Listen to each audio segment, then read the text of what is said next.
Hey guys, and welcome to All About Medicos, where you will get to know about your body. So in today's video we are gonna discuss a very important topic, that is about biochemistry.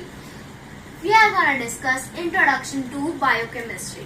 So in this video we will cover few questions like definition of biochemistry, objectives of biochemistry, scope of biochemistry, and careers in biochemistry, and the sub-disciplines of biochemistry. So let's get started. What is biochemistry? क्या होती है biochemistry? अगर आप biochemistry words को देखें तो आपको दो वर्ड यहाँ पर साथ में मिलेंगे. First one is bio and other one is chemistry.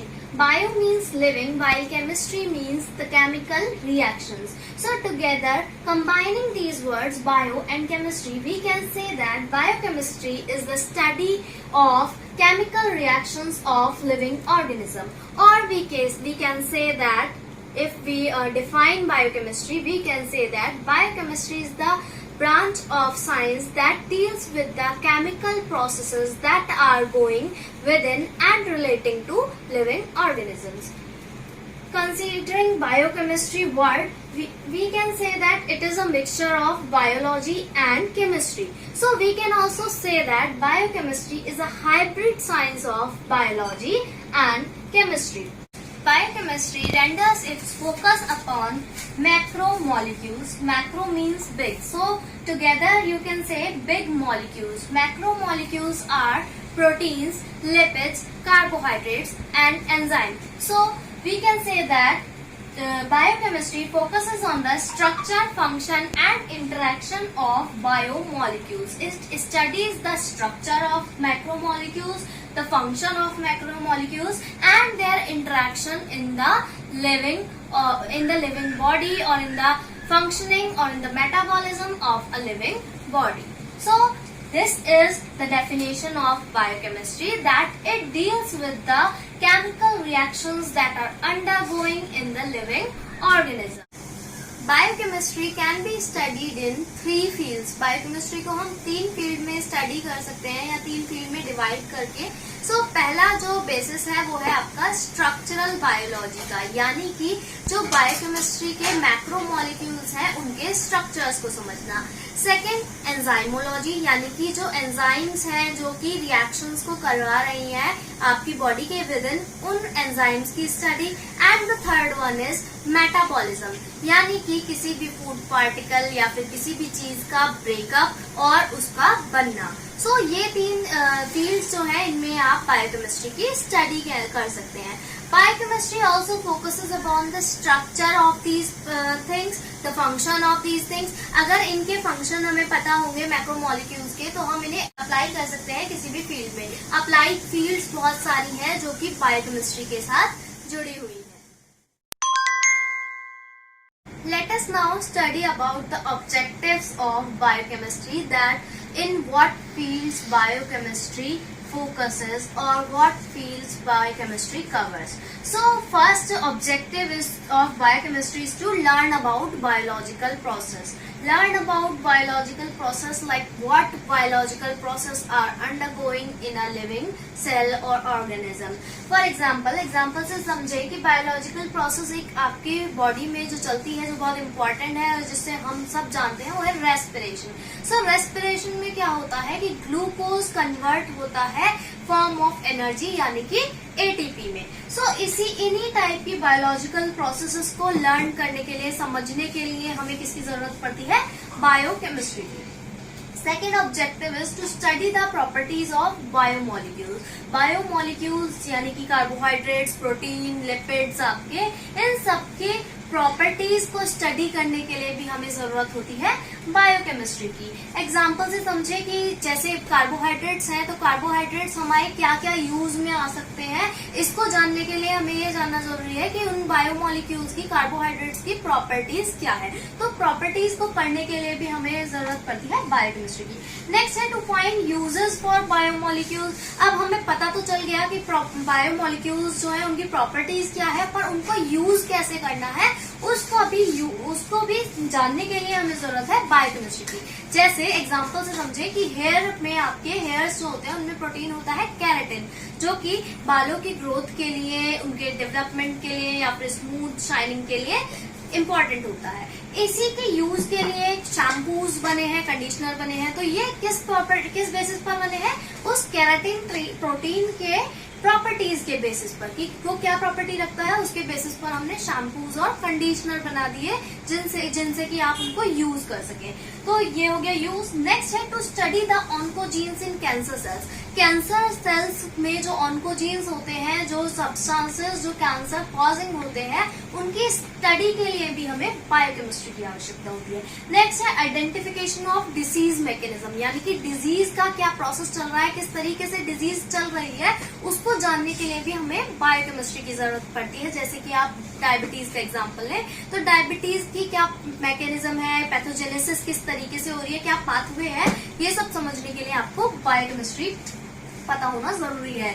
यही ऑब्जेक्टिव होता है बायोकेमिस्ट्री का। नेक्स्ट है to know the nutrient value of food material. आपने देखा होगा बहुत सारी जो न्यूट्रिशनिस्ट होते हैं वो कार्बोहाइड्रेट्स के बारे में बात करते हैं, वो बात करते हैं कि किस तरीके से आप कीटो डाइट ले सकते हैं वेट लॉस के लिए। सो ये सब चीजें जो है ये क्या है, बायोमोलिक्यूल्स ही हैं। तो एक किसी फूड मटेरियल के न्यूट्रिएंट्स को जानने के लिए, न्यूट्रिशन वैल्यू को जानने के लिए हम किसका इस्तेमाल करते हैं? बायोकेमिस्ट्री का।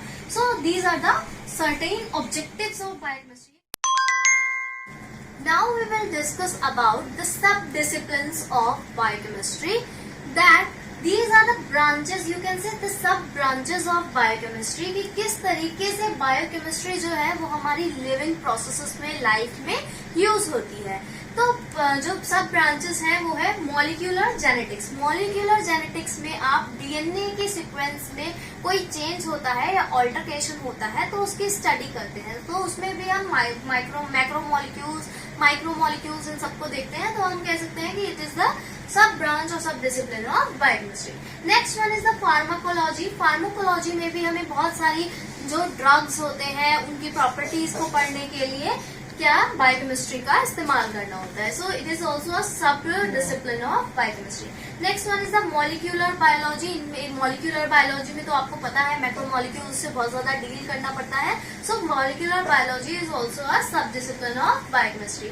Next one is endocrinology. Endocrinology होता है आपका स्टडी हार्मोन्स की। जो आपके हार्मोन्स हैं वो किस तरीके से लिविंग बॉडी में जो प्रोसेसेस हैं उनको रेगुलेट करवा रहे हैं, उस सब की स्टडी को हम एंडोक्राइनोलॉजी कहते हैं, जो कि एक बेसिस है बायोकेमिस्ट्री का। Next is medical biochemistry.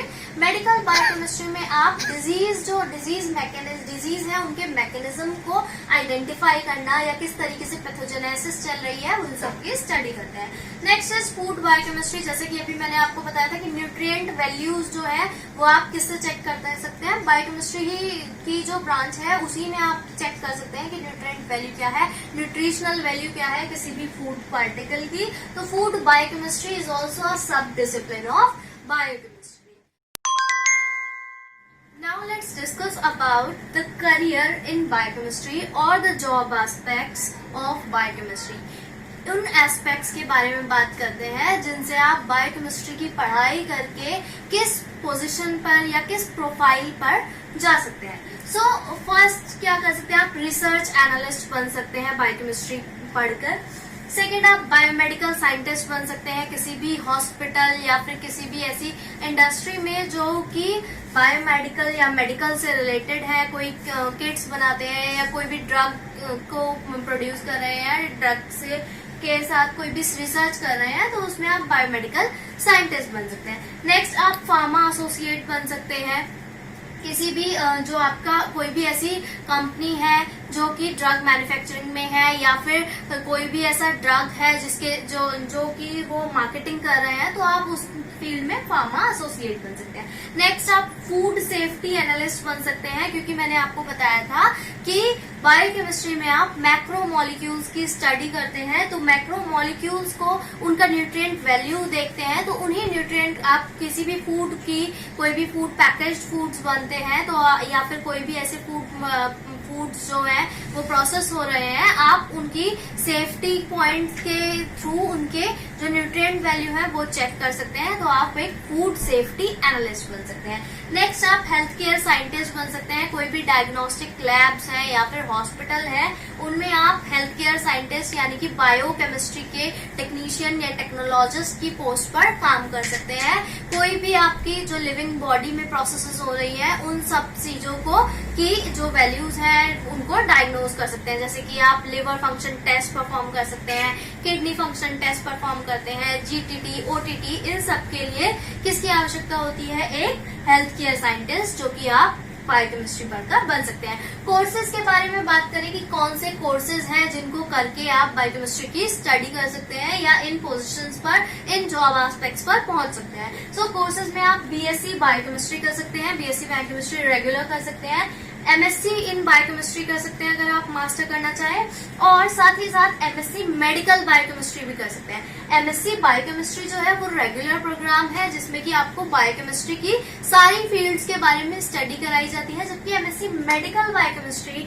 आपकी कंप्लीटली फोकस करती है कि किस तरीके से जो लिविंग प्रोसेसेस हैं वो चल रही हैं, और उसका मेन फोकस क्लिनिकल बायोकेमिस्ट्री यानी कि क्लिनिकल डिजीज पर होता है कि किस तरीके से डिजीज मैकेनिज्म को आप आइडेंटिफाई कर पाए।